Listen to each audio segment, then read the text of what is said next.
सहना भवतु सहनौ भुनक्तु सह वीर्यं करवावहै तेजस्विनावधीतमस्तु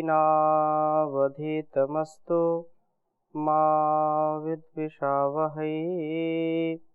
ओम शांति शांति शांति।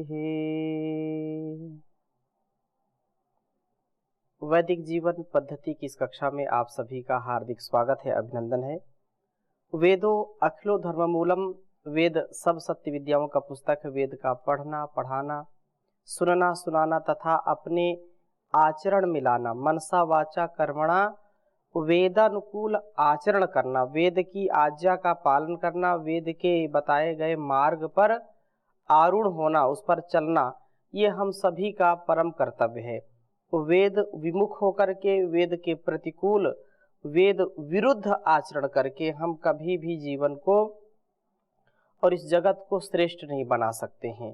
श्रेष्ठ बनना, श्रेष्ठ बनाना, उत्तमोत्तम गुणकर्म स्वभाव को अपने जीवन में उतारना तथा दूसरों को भी ऐसी प्रेरणा करना, ऐसी उच्च चेतना में ठहर करके, उच्च चेतना से युक्त होकर के, दूरदृष्टि से युक्त होकर के अपने अज्ञानता, अविद्या, अंधकार, अहंकार आदि दुर्गुणों को दूर करना, यह हम सभी का परम कर्तव्य है। इस कर्तव्य को सदा सर्वदा सर्वत्र आत्मसात करके जो विधि और निषेध है, उस विधि और निषेध का हम पालन करते हुए जीवन को अच्छी प्रकार से जिएं। हम ऋग्वेद के 5वें मंडल के 45वें सूक्त का स्वाध्याय करेंगे, जिसमें बहुत सुंदर सुंदर वेद मंत्र हैं और जिसमें हमने 2 मंत्र पढ़ लिए थे।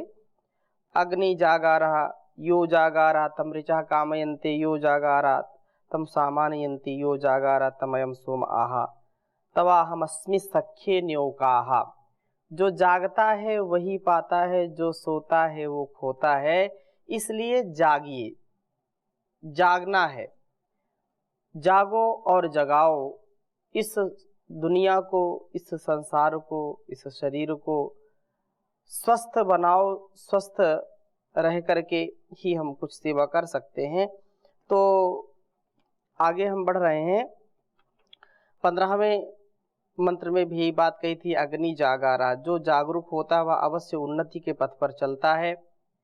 जागरूकता ही हमारा साधन है आगे बढ़ने का। उपासना से हम आगे बढ़ते हैं, प्रभु की मित्रता हमको प्राप्त होती है। और इसके बाद जो है 45वें जो है सूक्त के पहले मंत्र में कहा विदा दिवो, अर्थात यहाँ पर हमें आलस्य प्रमाद छोड़ करके प्रभात में उठ करके उपासना करने का संकेत दिया है कि उपासना करें और उपासना से अविद्या आदि पर्वतों को विनष्ट करके हमारा जीवन श्रेष्ठ बनता है। स्वाध्याय के द्वारा ज्ञान के प्रकाश को हम प्राप्त करें, ऐसी हमारी धारणा, ऐसी हमारी मनोकामना होनी चाहिए। और दूसरे मंत्र में भी बात कही कि रूप ऐश्वर्य, हम निरंतर गतिशील बनकर के तेजस्विता व ज्ञान ऐश्वर्य का संपादन करें। यह ज्ञान हमें वासनाओं का निवारण करेगा और हमारे मस्तिष्क द्यू को भी दृढ़ बनाएगा।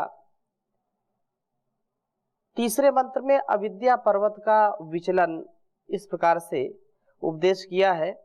तो इस वेद मंत्र को आपके समक्ष लिखता हूं, फिर चर्चा करूंगा।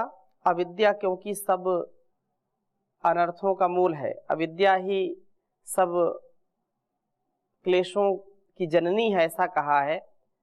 अविद्या स्मिता राग द्वेष अभिनिवेश पंच क्लेशा जो बताया है, तो उसमें सबसे पहले अविद्या ही आई है। तो हम तो पहले लिखते हैं, फिर चर्चा करेंगे। ओ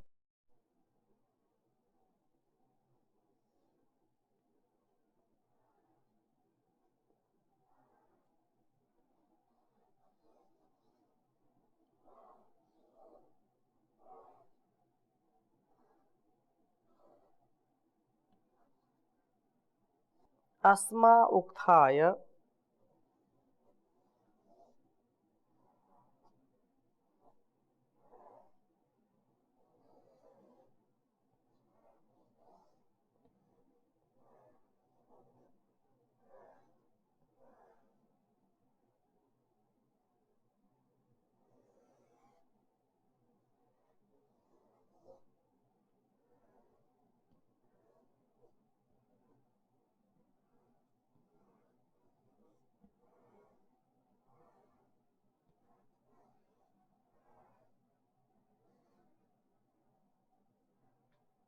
अस्मा उत्थाय पर्वतस्य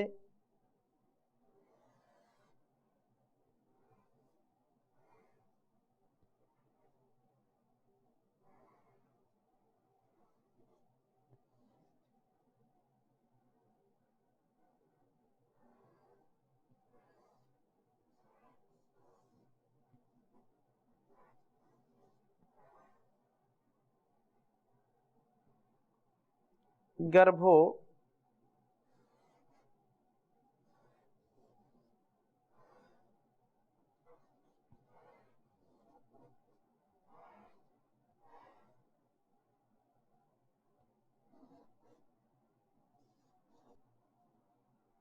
महीना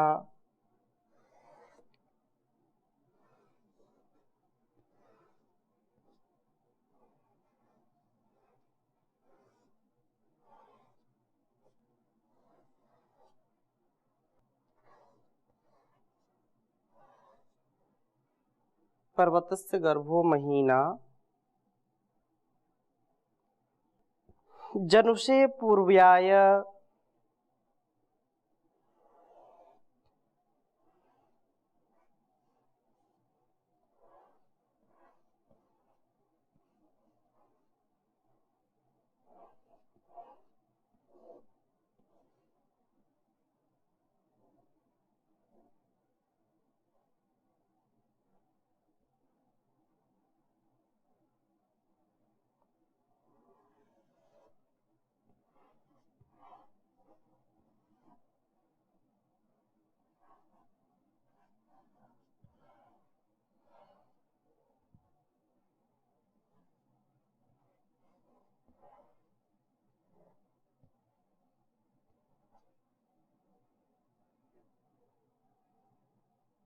विपर्वतो जिहीत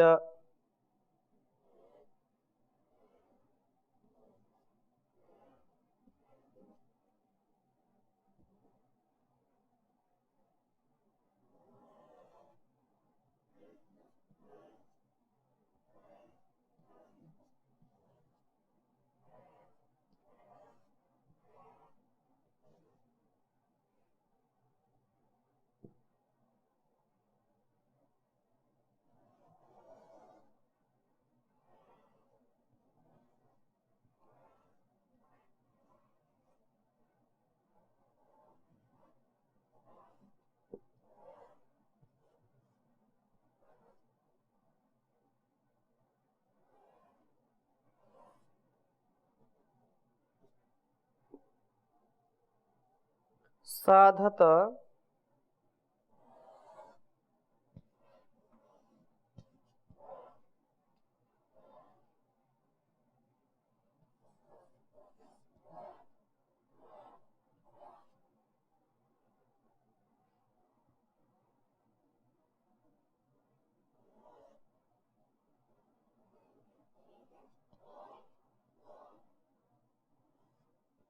देव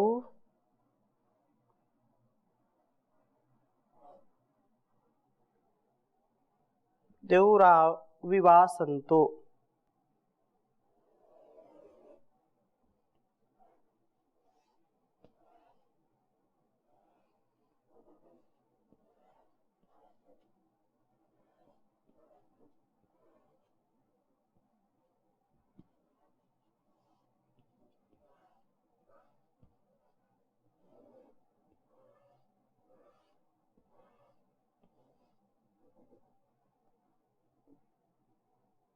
विवासंतो दयसंत भूम दशयंत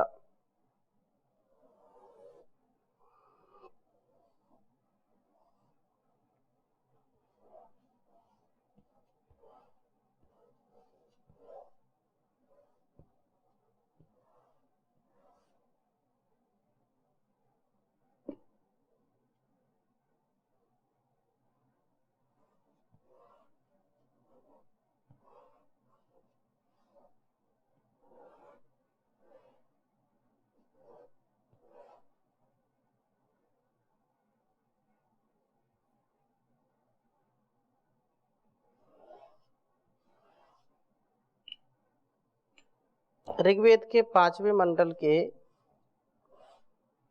45वें सूक्त का यह तीसरा मंत्र है।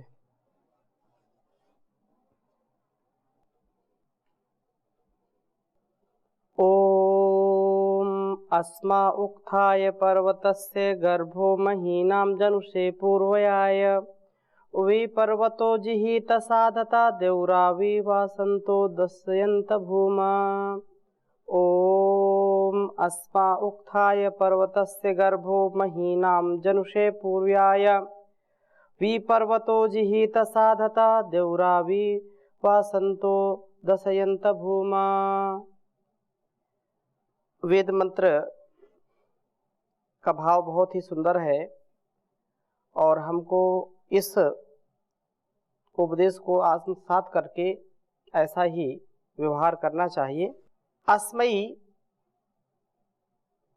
इस महीनाम जनुषे, इस महनीय स्तुतियों के उत्पन्न करने वाले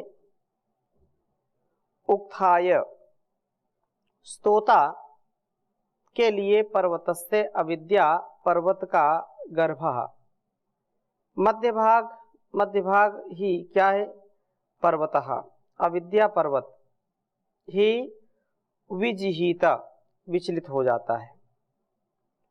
पूर्वाय का तात्पर्य यह है कि पूर्व विद्वानों के उपदेश से स्तोता का अज्ञान नष्ट हो जाता है। जो अविद्या है, जो भटकाव है, जो विचलन है, वह सब दूर हो जाता है। कब? जब हम प्रभु की स्तुति की वृत्ति वाले बन जाते हैं, अर्थात हमारे अंदर उस परम शक्ति का, उस परम चेतना का, उस चर अचर जड़ चेतन जो कुछ भी है, सबका जो नियमन करने वाला है, सबका जो नियंत्रण करने वाला है, जब हम उस प्रभु की स्तुति करते हैं तो हमारे अंदर की जो पाप वृत्ति है, हमारे अंदर का जो कलमश है, जो संकीर्ण वृत्ति है, वो अज्ञान, वो अंधकार, वह अविवेक, वह अविद्या नष्ट हो जाती है। वह धीरे धीरे लुप्त हो जाती है और प्रकाश की, जो ज्ञान की वृत्ति है, वह सतत बनी रहती है। ज्ञान का प्रकाश बढ़ता रहता है, उसकी अभिवृद्धि होती है, निरंतरता के साथ यह अभिवृद्धि होती रहती है। यह अज्ञान के नष्ट होने का प्रारंभ ही यहाँ पर अविद्या पर्वत के गर्भ का हिलना कहलाया है। अर्थात शनै शनै, धीरे धीरे यह पर्वत ही विचलित हो जाता है। अर्थात प्रभु का स्तवन, प्रभु की भक्ति, प्रभु की आज्ञा का पालन, कल्याणी वेदवाणी के द्वारा जो हमको उपदेश दिया जाता है, जो संकेत हम वेदों से प्राप्त करते हैं, इन मंत्रों में जो हमारे लिए उपदेश दिया गया है, उसको जब हम आत्मसात करते हैं, उसको हम जब जीवन में उतारते हैं, तो हमारी दुर्गति, दुर्मति नष्ट हो जाती है। हम सद्गति को, सन्मति को प्राप्त हो जाते हैं और वह प्रकाश हमारे अंदर होने लगता है, ज्ञान का प्रकाश होने लगता है, विवेक का, जिससे हम शनै शनै तेजस्विता, ओजस्विता से युक्त हो जाते हैं।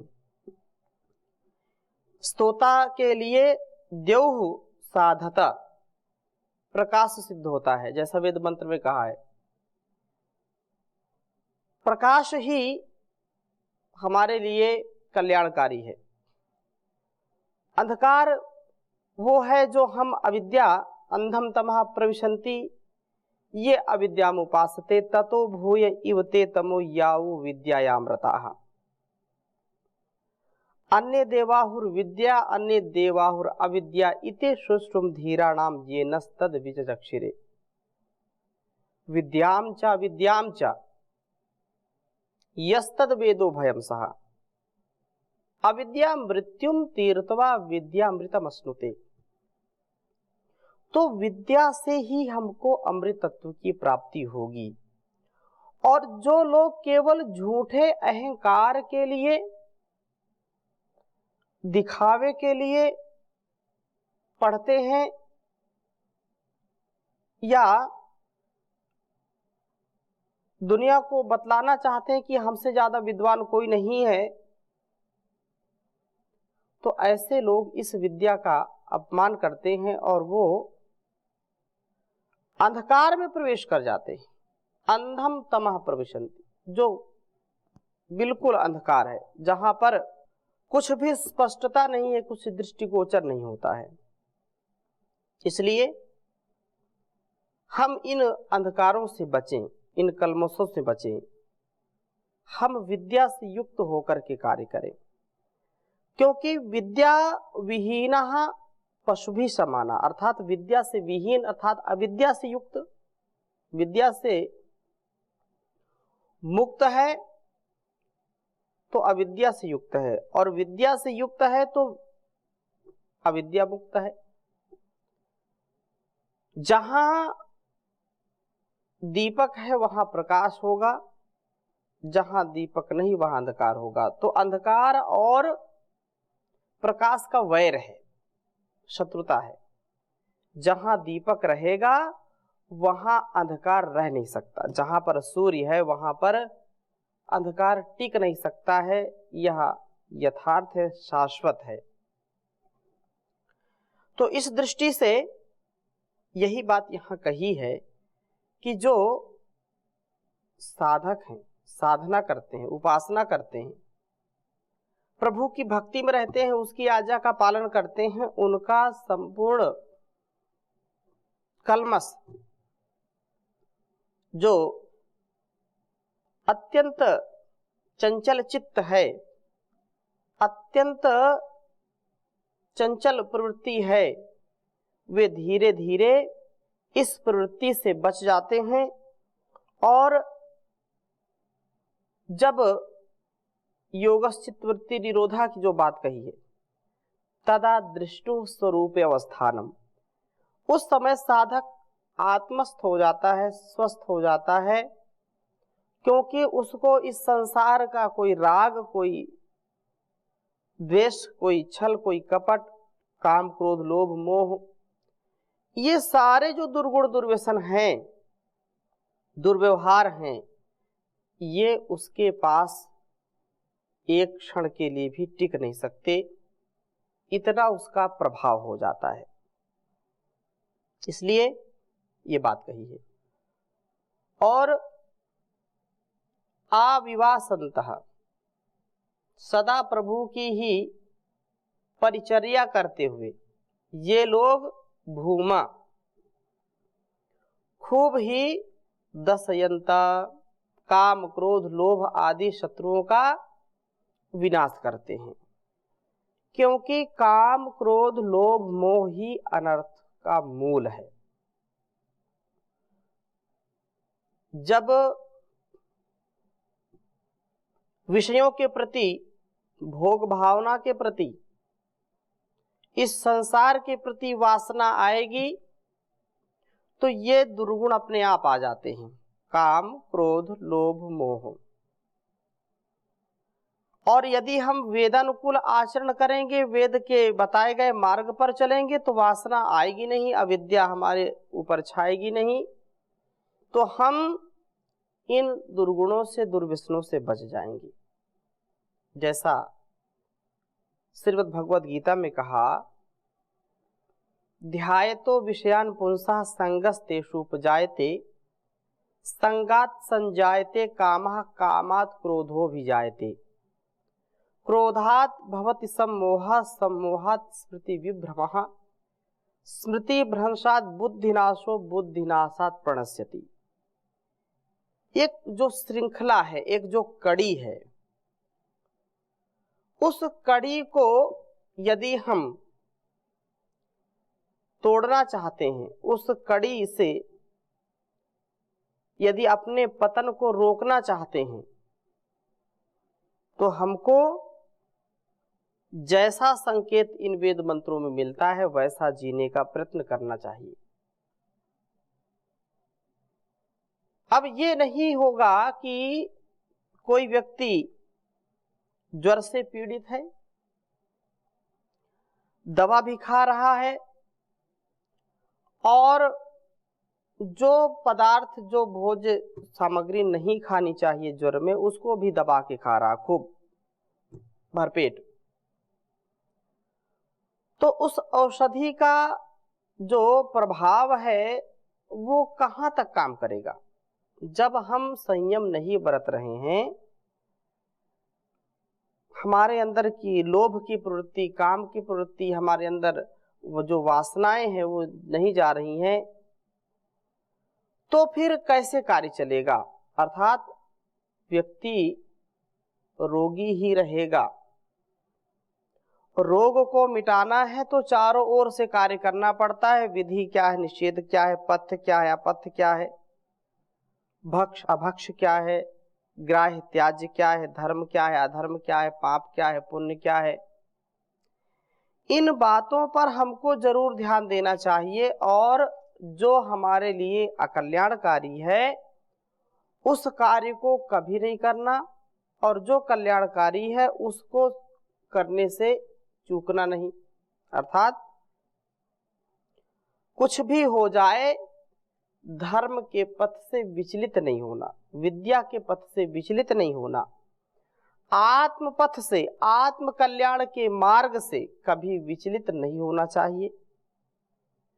क्योंकि संसार का जो सुख है, जो हमको दृष्टिगोचर होती हैं चारों ओर, वे तो केवल लुभावनी वासनाएं, लुभावने जो हमारे वस्तु, व्यक्ति या स्थान, तो इन वस्तु, व्यक्ति, स्थान का क्या अस्तित्व है। केवल यह है क्षणिक सुख और दीर्घ काल का दुख। तो क्षणिक सुख में दीर्घ काल का दुख कोई भी बुद्धिमान व्यक्ति, विवेकी व्यक्ति, विद्यावान व्यक्ति कभी नहीं चाहेगा। इसलिए हम धीमान बने, प्रज्ञावान बने, आत्मबल से युक्त हो, मनोबल से युक्त हो। तो आत्मबल, मनोबल हमारा प्रबल है, योग बल प्रबल है, तो जीवन हमारा सफल है, ऐसा हमारा सबका प्रयास होना चाहिए। तो आज की कक्षा को यहीं पर विराम देंगे, शेष चर्चा अगली कक्षा में करेंगे। ओम शांति शांति शांति।